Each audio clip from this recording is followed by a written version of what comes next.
O que eu estou entendendo é que o paciente que estiver naquela fase que ainda não dá para identificar o monkeypox, ou seja, aquela fase que ele está com febre, gente, ele vai poder assim utilizar vários serviços de saúde. Ele pode ir numa clínica radiológica fazer um raio-x, ele pode ir num laboratório colher exame de sangue para ver que tipo de infecção é. Então, é nesse momento que nós da saúde, tanto dos centros de saúde, UBSs, né? Unidades básicas de saúde, hospitais, clínicas, todo mundo tem que estar atento a isso, porque um paciente que chega com febre, às vezes com ou sem gânglios, né, ele pode ser um paciente que pode estar contaminado. Então a gente já tem que ter alguns cuidados nisso. E uma outra coisa que eu queria... Pois não. Não, só... eu acho que a gente não elucidou uma coisa que todo mundo está perguntando. Então precisa de contato íntimo, igual eu falei, tem que ser próximo para a gotícula penetrar, tá?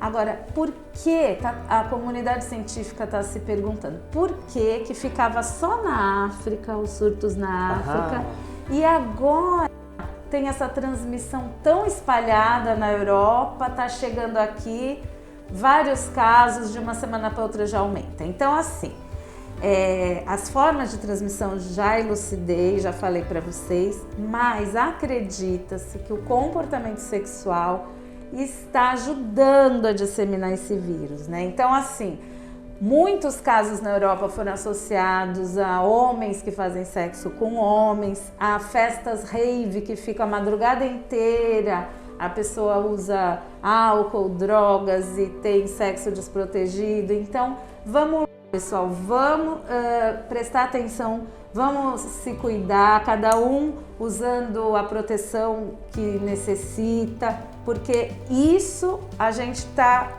aprendendo com essa doença nova. Vou até fazer uma pergunta. Você vê outros tipos de doença aumentando a incidência que tem relação com múltiplos parceiros, comportamento sexual? Então, é uma coisa muito assim, nós que trabalhamos na saúde pública, a gente está vendo uma epidemia de sífilis, né? O que é uma coisa muito triste, porque a gente via lá na época do Mozart, lá para trás, pessoas morrendo de sífilis, né? Pessoas inteligentes, pessoas brilhantes, né? E está associado com comportamento sexual desprotegido, né? Promíscuo. Então, assim, agora a gente vê, 2022, crianças nascendo com sífilis congênita, mal formadas, sequeladas, uma doença que é ligada ao comportamento sexual desprotegido e que, assim, poderia ter sido evitada. Então, esse apelo que a gente está trazendo aqui, o monkeypox está acendendo a luz a esse problema. Opa, peraí, muita gente com comportamento sexual promíscuo ou desprotegido adquiriu essa doença. Será que foi isso que fez esse boom? Não sei, mas eu vou me cuidar, né?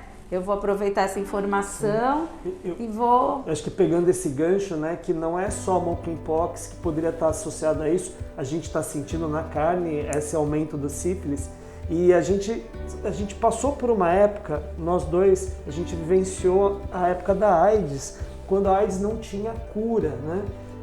E assim, as orientações, por favor, doutora, quais eram as orientações que a gente recebia para minimizar, para reduzir a transmissibilidade e a transmissão da doença?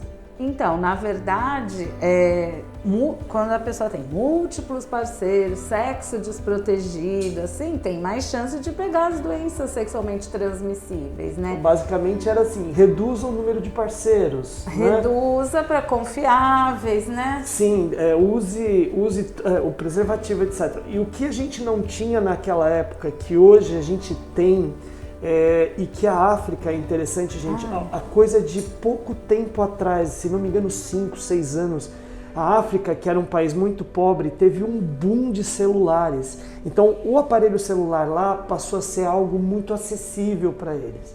E junto com os celulares tem aplicativos, e hoje em dia a gente tem aplicativo de relacionamento que facilita muito as pessoas se encontrarem.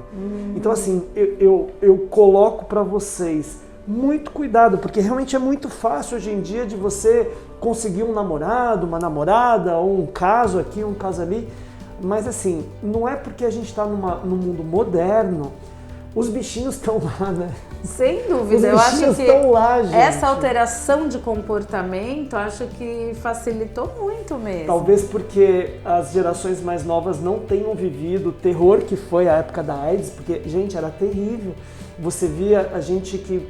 Você principalmente que é da área, mas eu também vivenciei isso. Você via as pessoas morrendo, pessoas jovens, pessoas legais, pessoas às vezes que eram artistas ou que eram profissionais. Você via a pessoa morrendo na sua frente.